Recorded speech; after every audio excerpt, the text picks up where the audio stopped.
ସୁଦଶା ବ୍ରତ ପାଇଁ ଚଳଚଞ୍ଚଳ ହୋଇଉଠିଲା ସର୍ବେଶ୍ୱରାୟ ମନ୍ଦିର।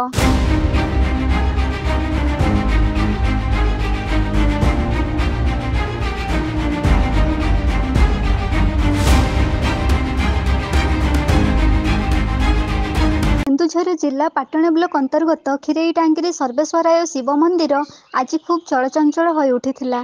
ସୁଦଶା ବ୍ରତ ପାଇଁ ମହିଳାମାନଙ୍କ ଗହଳ ଚହଳ ଆଜି ମନ୍ଦିର ପ୍ରାଙ୍ଗଣରେ ଭିନ୍ନ ଏକ ପରିବେଶ ସୃଷ୍ଟି ହୋଇଥିଲା। ଗ୍ରୀଷ୍ମର ଅସହ୍ୟ ତାତି ରହିଥିଲେ ମଧ୍ୟ ମହିଳାମାନଙ୍କ ଆଗମନରେ ପ୍ରତିବନ୍ଧକ ସୃଷ୍ଟି କରିପାରିନଥିଲା।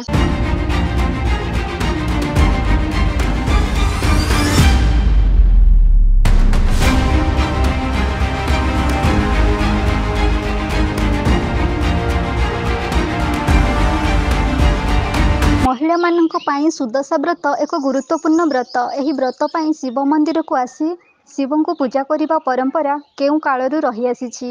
ଆଜି ପର୍ଯ୍ୟନ୍ତ ସେ ପ୍ରଥା ଚାଲି ଆସିଛି, ଆଉ ଆଗକୁ ମଧ୍ୟ ଚାଲୁ ରହିବ। ଏହା କେବଳ ମହିଳାମାନଙ୍କ ଦ୍ୱାରା କରାଯାଉଥିବା ଯୋଗୁଁ ମନ୍ଦିରରେ ମହିଳାମାନଙ୍କ ଭିଡ଼ ଜମିଥାଏ। ସୁଦଶା ବ୍ରତରେ ଶିବଙ୍କୁ ପୂଜା କରି ମହିଳାମାନେ ନିଜର ନାରୀତ୍ୱକୁ ବଜାୟ ରଖିଥାନ୍ତି।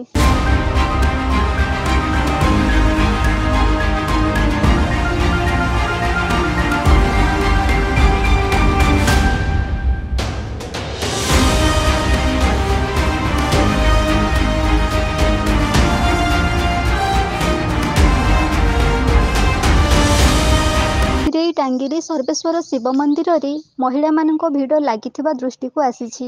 ମନ୍ଦିର ବେଢ଼ାଟି ଆଜି ଖୁବ୍ ଚଳଚଞ୍ଚଳ ସହିତ ପୁରୋହିତଙ୍କ ମନ୍ତ୍ରଧ୍ୱନି ମନ୍ଦିର ପ୍ରାଙ୍ଗଣକୁ ଖୁବ୍ ମୁଖରିତ କରୁଥାଏ। ଭୋଗ ଡାଲା ଧରି ପାହାଚ ଚଢ଼ି ଯାଉଥିବା ମହିଳାମାନଙ୍କୁ ଦେଖିଲେ ଜଣାଯାଏ ଅନେକ ଆଶା ଓ ବିଶ୍ୱାସରେ ପ୍ରଭୁ ଶିବଙ୍କୁ ପୂଜା କରିବା ପାଇଁ ଆସିଛନ୍ତି। ଖିରେଇଟାଙ୍ଗିରିର ଏହି ଶିବ ମନ୍ଦିର ଆଜି ମହିଳାମାନଙ୍କ ପାଦସ୍ପର୍ଶରେ ଭାରି ଭାରି ଜଣାପଡ଼ୁଥାଏ।